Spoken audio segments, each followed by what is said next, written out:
So I got Clairvoyant from the Valentine's Day box. I took her to rank 4 on the live server, similar with other characters I've taken to rank 4 recently, where it's just, this is a champ that I used to play a lot years ago, and I want to be able to play them again, because I had a lot of fun time, and a lot of my rank 4s now are just for fun, because I'm not playing competitive modes as much as I used to. If I'm playing War, I'm usually using a lot of the same characters I ranked up anyway, so now I'm just ranking up some old characters I really like, and Clairvoyant was definitely one of them. I played a lot of Clairvoyant back in the X-Magicka saga, the first saga we ever had. She was a lot of fun there, and now she's finally a 7-star. And as the title says, this is like the most conflicted I've been on a champion ever, and that is very simple. It's very simple as to why, because this character, her kit is stacked. She does so much utter nonsense that like modern characters don't do. Not even just limited to buff immunity, but you got the buff immunity, you've got the control, the lifesteal, the power steal. It's all just insane in some scenarios, and we're gonna see some of that, of course, later on in the video. But like, dude, just the stuff this character can do is absolutely mental sometimes. But the big glaring problem that she has is her damage is garbage. It's really, really bad. And that can make or break a character. And because of how bad her damage is, I don't think this character is going to be revived at all. However, I still want to show off this video because there are really cool things that this character can do. As you're going to see, well, they're against that Dark Phoenix. I'd say that was a really cool fight, and I'd say she is one of the better Dark Phoenix counters in the game, like arguably like top 5 best Dark Phoenix counters, because she has a lot of tools in the kit to take Dark Phoenix down. The problem is that's not as fast as some of the other Dark Phoenix counters can do, and it's not even necessarily as easy as some of the other Dark Phoenix counters can do. Here we're going to go fight Medusa. This fight was a lot of fun. We can use the buff immunity to stop her furies, use her poison immunity to give us a bunch of power and stuff. And that's going to be able to speed the fight up a lot, because we're able to drop the special 2 in the Incinerate Curse and do a bunch of damage that way. The buff immunity is still consistently giving us power and stuff. And yeah, this fight's a pretty good time. Like, once we get to another special 2, she's just going to drop, which I believe happens with the Relic, actually. So never mind, didn't even need a second special 2. So that was a fast fight.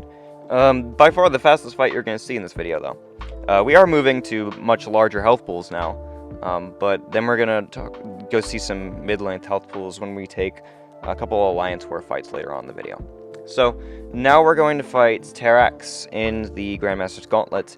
This isn't the Ordeal one, so it is the smaller Terrax, just so you know. I could have tested against the Ordeal one, I just didn't, and I don't want to use Claire against a 1.6 million health pool, if I'm being quite frank with you, because, yeah, that sounds like a 5-minute fight.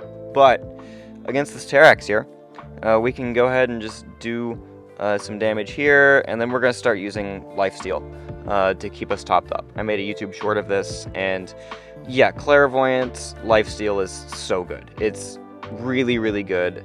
Especially if you boost up, you get your attack rating even higher, so the special 2 is hitting even harder. Honestly, I need to change my Clairvoyant's stat focus to special damage. I think it was crit rating, but I think special damage might be overall more useful. Not sure, but you could make an argument for both. Either way, this Terrax is going down slowly but surely, and just a lot of emphasis on the slowly.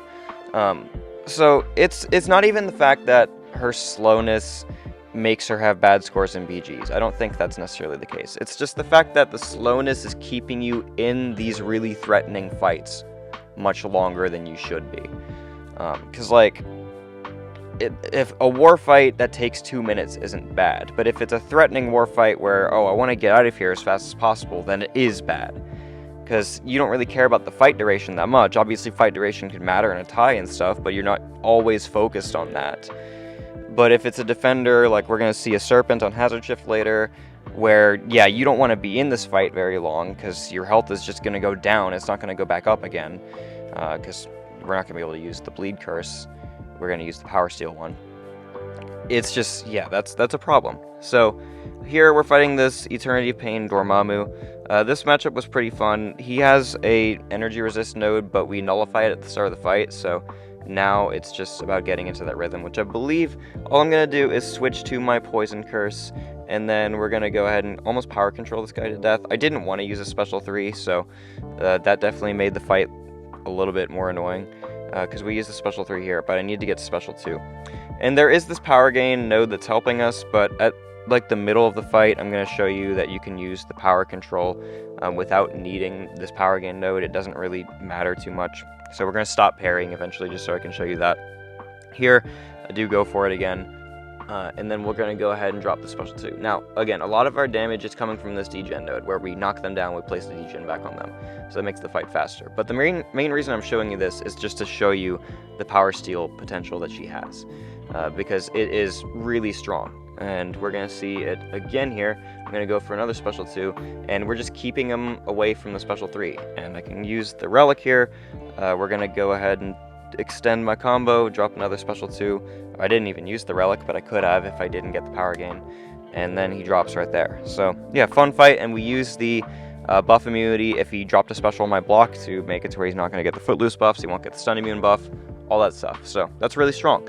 Now we're going to go take Clairvoyant against this Hercules. This node has Foresight, which is really helpful, because that gives us a Fury when we intercept.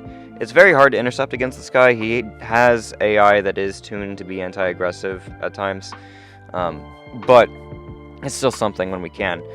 The weird thing about this fight is, you know, you can use the Fury to increase her damage overall, right? But what doesn't increase damage-wise is the burst on the special 2, which I find that really silly. It's probably some tuning thing from when she came out, but I do find it very silly that this champion can't get that burst damage on the special 2 to scale, especially when her damage is already really, really bad.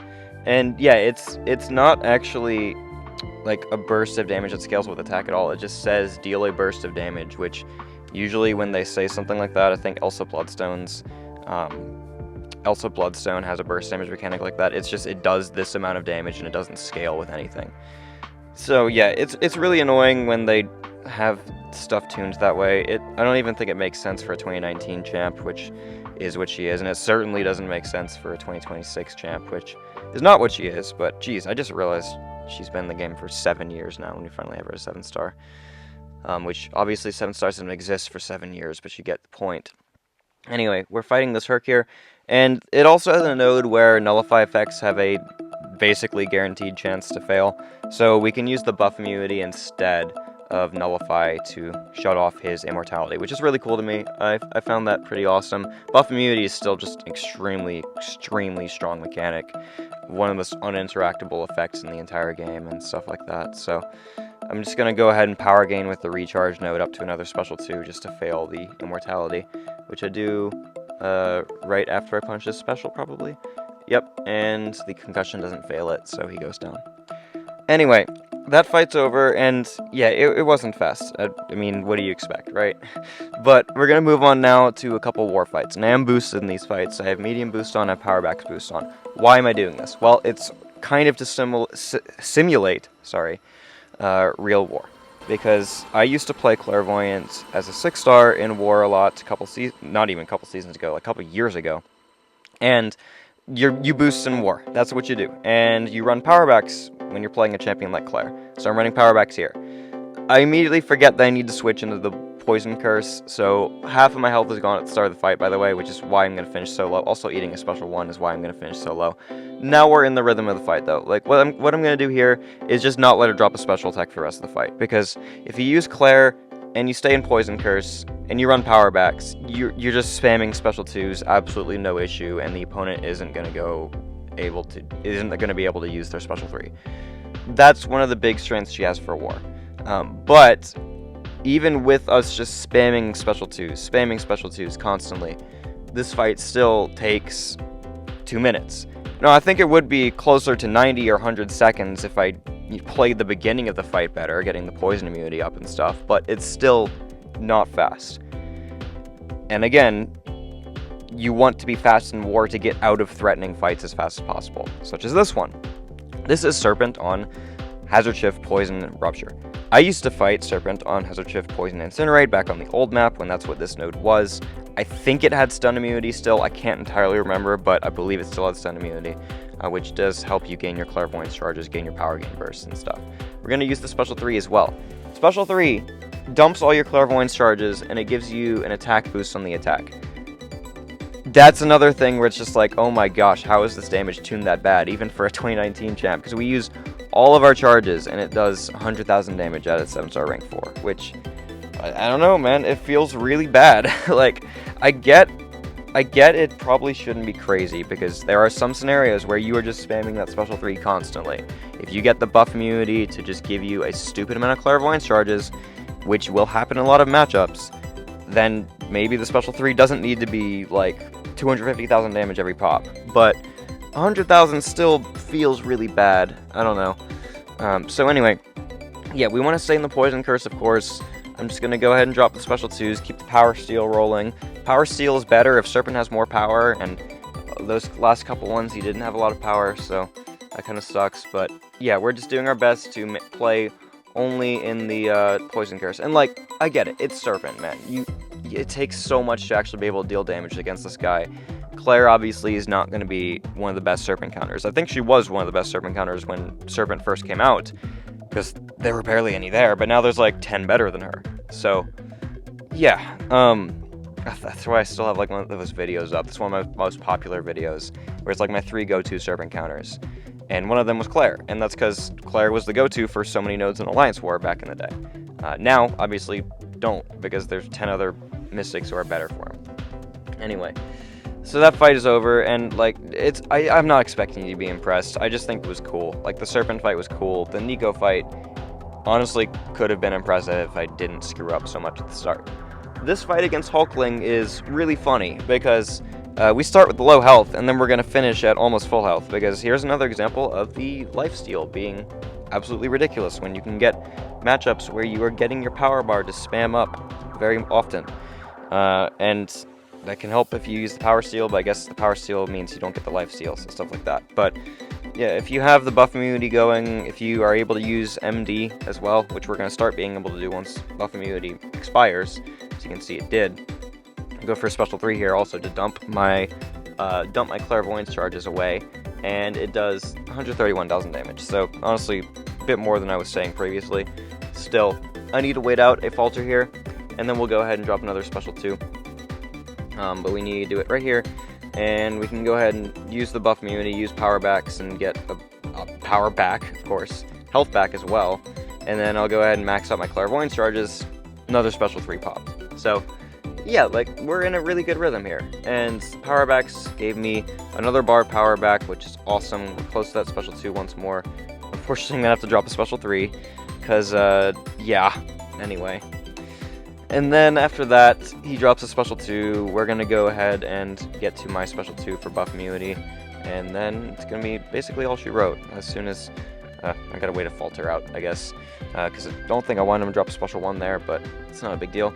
And yeah, just look how healthy we are. And we started with less than half health, I believe, when I launched the fight open. So anyway, like, again, like, the point of this is, like, there's really cool stuff that she can do. It's just, like, I don't think damage being bad matters for every champion, but there's just some champs, man, where it's, like, so bad that I don't know if it really can make that really great utility she has shine at all. I don't know, I might make an ultimate showcase on this champion. She's still one that I really like playing. There's probably a lot of questing content that she would be awesome for. Like, quite frankly, I do expect there to be a lot of stuff there that I could deep dive into if I made an ultimate showcase, but we'll see. There's a lot of other champs I need to make ultimate showcases on for, and I don't know when that'll be because I'm just really busy lately. So hopefully soon, I'll think about it. But anyway, I hope you guys enjoyed watching the video. Claire is still a really cool champ to me. It's just, I'm not going to convince you she's someone you should rank, because, yeah, it's just a bit of a disappointing story. So, thanks for watching, guys, and I'll see you in the next video.